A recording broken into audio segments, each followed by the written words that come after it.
Hello and welcome. I am your host, Jamie Palmer, and I am so excited to be here.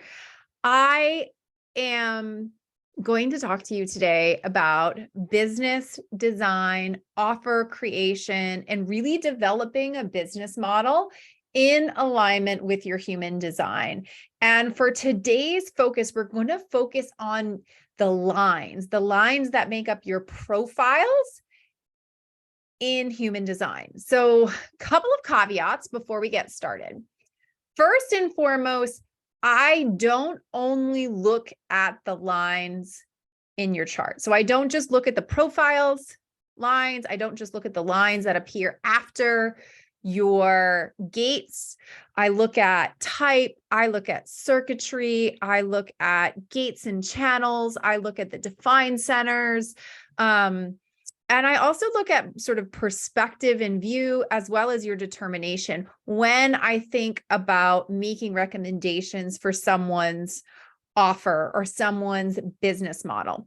The other piece that is really important to keep in mind is the lifestyle that you want to cultivate, because if you think about building a business and you say, okay, I want to build this business and I want to do it in alignment with my design, I want to do it in congruence to who I am, yet you don't really think about where you want to end up, oftentimes it gets you out of whack. So as we're going through this training and as we're going through this content today, I want you to keep in mind the fact that I don't just look at one part of the chart. So this is not a formula for you to say, oh, I'm a line 3 and a line 5, and here's what I'm going to do. I want you to look at this and I want you to learn and hear and understand that this is just one part of how you can cultivate a business model and an offer by design. And then the other piece that you have to also consider here is, what do you want your life to look like? I don't necessarily need you to have the specifics. I just want you to know, I want to end up in this general area, right? So if you want to build, say, a business that affords you to work less and be around $500,000 a year, or if you want to build a multi-7-figure business, you're going to need two very different business models potentially to get there, right? And so I want you to keep this in mind as you're going through this training. One of the biggest mistakes that I see many entrepreneurs make is they don't claim where they want to end up. And I always think of that Alice in Wonderland quote where Alice asks the Cheshire Cat, which way should I go? And he responds, well, I don't know. Where do you want to go? And she's like, I don't know. Right. And he's like, well, any road's going to get you there. So the same goes when selecting a business model, when selecting an offer. The other piece that you have to keep in mind is, how do you ideally support your clients best, and what boundaries do you need to keep in place? So there's a lot of caveats to consider here. So I'm not going to keep boring you with those, but please just keep this in mind, that this is not like a formula where you can just look at one aspect. You have to consider all of the details and all of the nuance to really make this work for you in your business. And this is what I do inside my Business Design with Human Design course.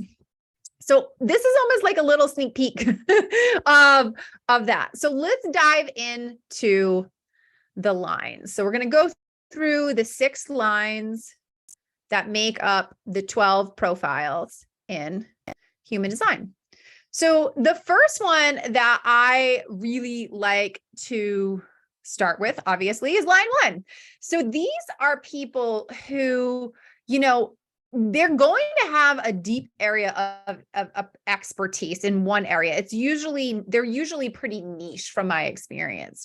They do their homework. They're not people who are rushed into moving forward. They really need to honor the timing of their life. And for me, I like to say that these people are here to give a depth of knowledge about their area of expertise, right? They are subject matter experts. They have depth and nuance in details. They would always rather have too much information, and they weigh their options. They investigate, they research, they are here to establish a foundation. They are here to give others a sense of security. They're here to really do things in a safe way, right? So these are people who get into the nuance and the details. They are here to go deep with others and share their expertise. Okay. So think details, details, details here. These people are well researched. Okay. So these people go deep.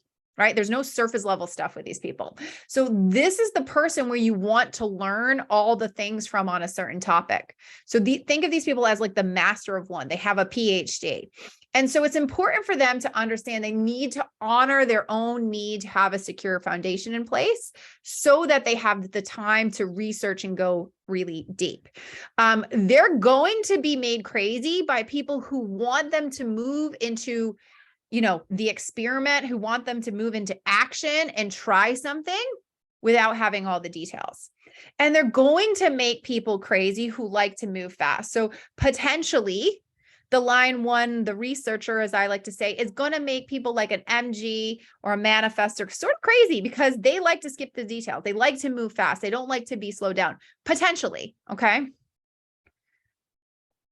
And of course, the line one, the researcher begs the question, am I allowing myself to geek out and go deep in my business model? What details are essential for me to have in place? Super important question.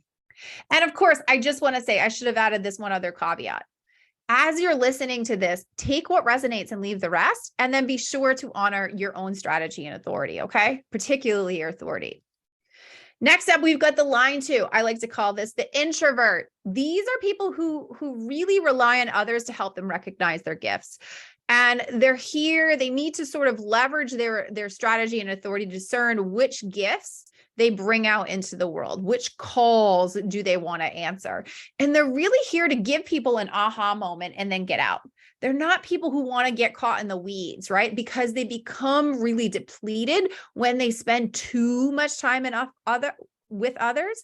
And as a result, when they are with others too much, they can get pulled into these things that aren't necessarily something that nourishes them because they are naturally talented. So in a business, these are people who need cycles of rest and downtime with cycles of being seen. Okay. And these are people who really move from depletion to nourishment and back again. So business models need to really support this oscillation of being with the people or not. And they have to learn to be discerning based on their strategy and authority. What are their talents? Right? Versus saying yes to everything. So in business, these are people who want to sort of systematize, leverage, and hone, do something once and use it in multiple places. Okay. And then for them, learning to recognize, where have I been recognized? What have I been recognized for? And how can I hone that? Right? That's really important. So they have this pull and they're going to need to honor these periods of nourishment. Right? And too much recognition makes them feel depleted, as well as like too much being called out for and too much time alone. So there's really this balance that they have to strike for themselves. And when I think about the people who they're going to be crazy by, right? They're going to be made crazy by people who want them to constantly be on and available. That is not ideal for a line two. But they're going to make people crazy who want you to explain your process, right? Everyone's always asking line two, can you explain to me what you did here? Right? And the line two can't. They can't. They're not great at that. And so understanding that people need to just trust, like allow them to show up, take them for what their word is, right? Or just observe them doing their thing, right? I always say line twos, open up your Zoom and just allow people to watch you do your thing, right? Because they'll learn by doing that. You'll get them an aha moment by doing that. And you don't have to explain your process. You're just in the zone, right? So the line two begs the question is, does my business model nourish me or deplete me? And how can I build in periods of alone time to hone my craft? Next up, we've got the line three. And as I like to say, the experimenter. These people ideally have the ability in their business models and in their offerings to try new things and experiment, right? These are people who are here to help others find the best route based on the line three's experience of seeing what works and what doesn't. So they're really here to support others in finding the optimal way for them to go from where they are to where they want to be.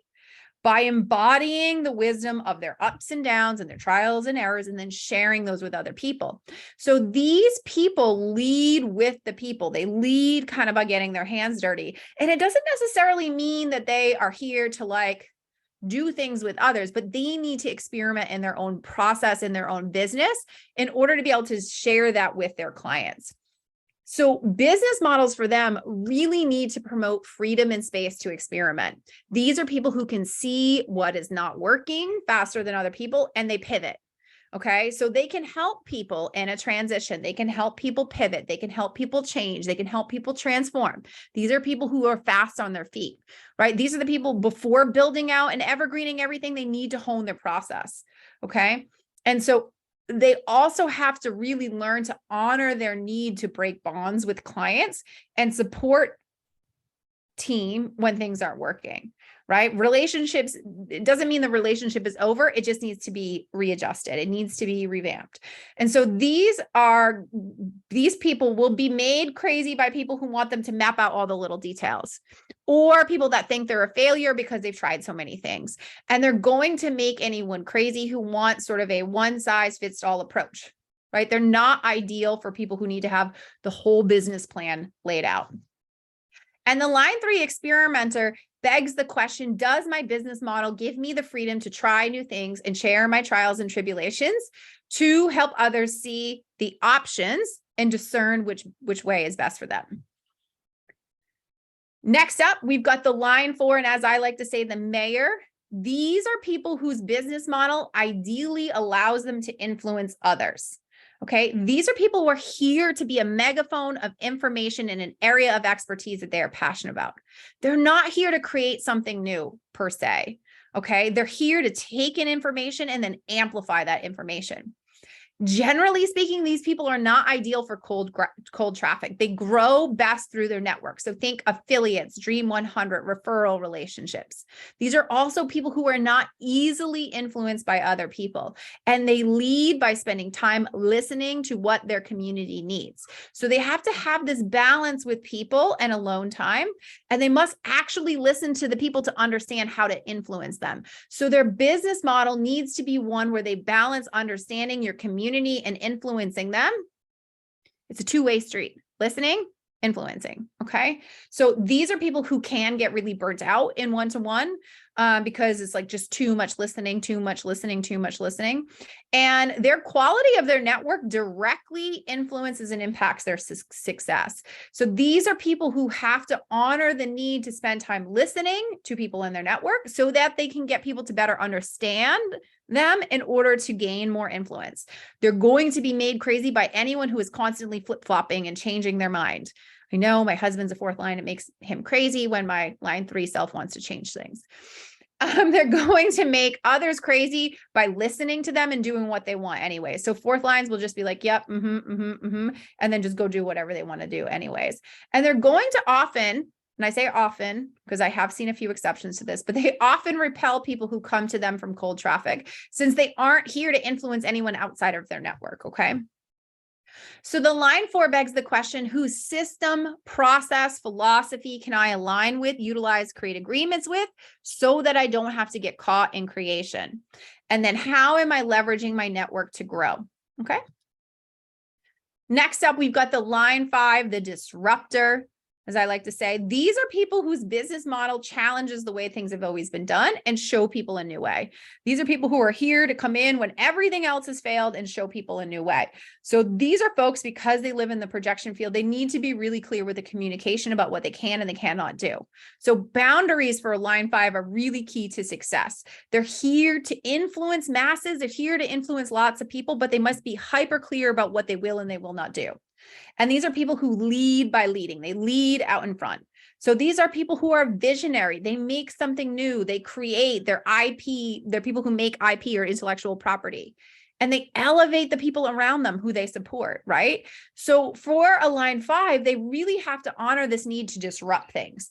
And then they need to retreat. And then they need to disrupt, and then they need to retreat. And they're going to be made crazy by people expecting and projecting them to do and save the day for something that's not aligned for them. Even though they've repeated themselves over and over and over again, hey, that's not what I'm here to do. I don't know how to do that. That's not what I'm great at. So boundaries and clear communication becomes really key for the line 5. And they're going to make people crazy who are not ready to challenge the status quo. And therefore, those people will often want to burn them at the stake. That's a human design term for their radical ideas. Okay. So when we come to the line 5, the disruptor, they beg the question, am I clearly communicating what I am here to challenge? Do I have good boundaries in place so that I don't try to save too much and get burned at the stake as a result? Next up, and last but not least, the line 6, the mentor. These are people who need freedom and space in their business to come on and off the roof as they please.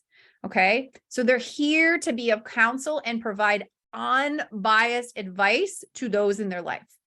They lead by leading, they lead by observing. Okay. And oftentimes, more often than not, I see these people counsel leaders selectively. Okay. They're not necessarily here to lock arms with people. They're kind of here to like lead from the sidelines, right?